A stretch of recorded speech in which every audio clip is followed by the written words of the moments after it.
mendukung penambahan anggaran untuk peningkatan honorarium penyuluh agama non-PNS berstandar upah minimum provinsi dan kabupaten kota. Tadi kalau Pak Iskan tadi kan mengusulkan langsung nyebut angka, apakah 2 juta apa lain, nanti kita kaji lebih dalam Pak Iskan ya.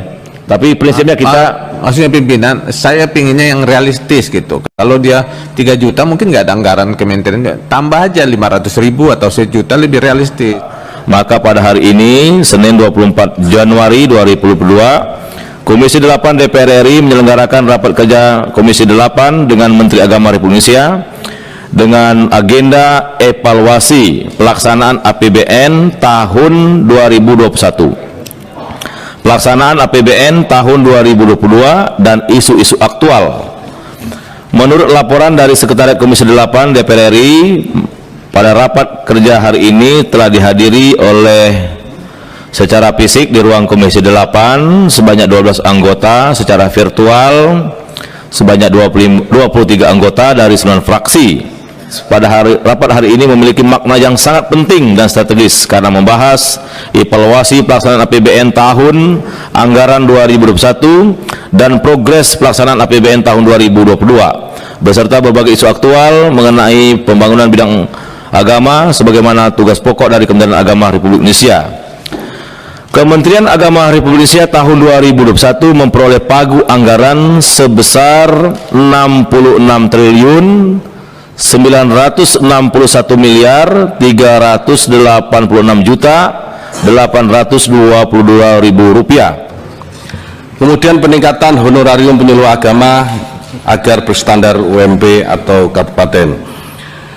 Penyuluh agama non-PNS memainkan peranan strategis dalam memperkuat kehidupan beragama dengan tugas untuk melakukan bimbingan dan penyuluhan melalui pendekatan bahasa agama dengan menjalankan fungsinya secara optimal sebagai corong terdepan Kementerian Agama menjadi cerminan kinerja Kementerian Agama yang bersentuhan langsung dengan masyarakat. Penyuluh agama menjadi agen moderasi, penjaga moral, penjaga akidah, menjaga akhlak masyarakat sehingga perannya sangat strategis. Namun dengan honorarium setiap bulan yang hanya 1 juta rupiah tentu masih jauh untuk memenuhi kebutuhan, ditambah beban kerja yang menjadi tanggung jawab yang cukup banyak. Berkenaan dengan hal tersebut, saat ini Kementerian Agama melalui Ditjen Bimas Islam mengupayakan pemenuhan honorarium tersebut dengan mengusulkan tambahan anggaran untuk penyuluh non-PNS agar berstandar upah minimal provinsi dan kabupaten kota dengan harapan kiprah kinerjanya akan terus dapat ditingkatkan demi terwujudnya capaian RPJM Nasional 2020-2024 khususnya program penguatan moderasi beragama. Nah, kemudian peningkatan honorarium penyuluh agama berstandar. Nah, ini memang sudah banyak dikeluhkan Pak untuk para penyuluh ini, walaupun mereka bekerja terus-menerus setiap Sabtu, Minggu dan terus-menerus tidak kenal waktu.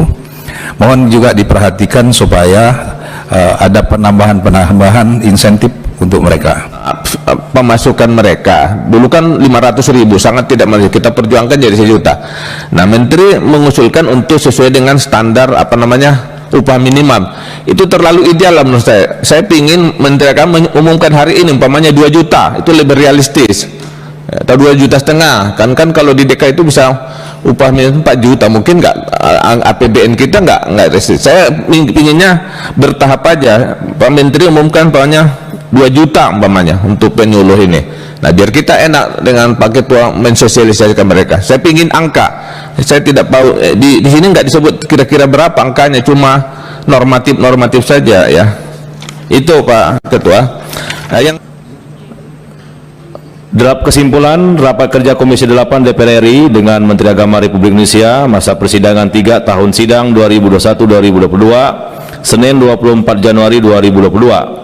Pada rapat kerja Komisi 8 DPR dengan Menteri Agama membahas evaluasi pelaksanaan APBN tahun 2021, pelaksanaan APBN tahun 2022 dan isu-isu aktual, disimpulkan beberapa hal sebagai berikut. 1. Komisi 8 DPR RI dapat memahami realisasi anggaran Kementerian Agama Republik Indonesia tahun 2021 sebesar. Ketiga, Komisi 8 DPR RI meminta Menteri Agama untuk menindaklanjuti masukan pimpinan dan anggota Komisi 8, diantaranya A. Mendukung penambahan anggaran untuk peningkatan honorarium penyuluh agama non-PNS berstandar upah minimum provinsi dan kabupaten kota. Tadi kalau Pak Iskan tadi kan mengusulkan langsung nyebut angka, apakah 2 juta apa lain, nanti kita kaji lebih dalam Pak Iskan ya. Tapi prinsipnya kita maksudnya pimpinan, saya pinginnya yang realistis gitu. Kalau dia 3 juta mungkin nggak ada anggaran kementerian, tambah aja 500.000 atau 1 juta, lebih realistis, ya kan? Kalau enggak cuma WFH. Nah, makanya ini perlu diperdalam, termasuk kesiapan itu. Termasuk kita undang dulu Menteri Keuangan kalau memang ini, ya, dari Dirjen Anggaran. B. Menyampaikan data pendukung. Insya Allah dengan modal itu maka kerja-kerja kita bisa menghasilkan hal-hal yang maksimal. Dengan mengucapkan alhamdulillahirrahmanirrahim, rapat kerja ini saya nyatakan ditutup. Terima kasih. Wassalamualaikum warahmatullahi wabarakatuh.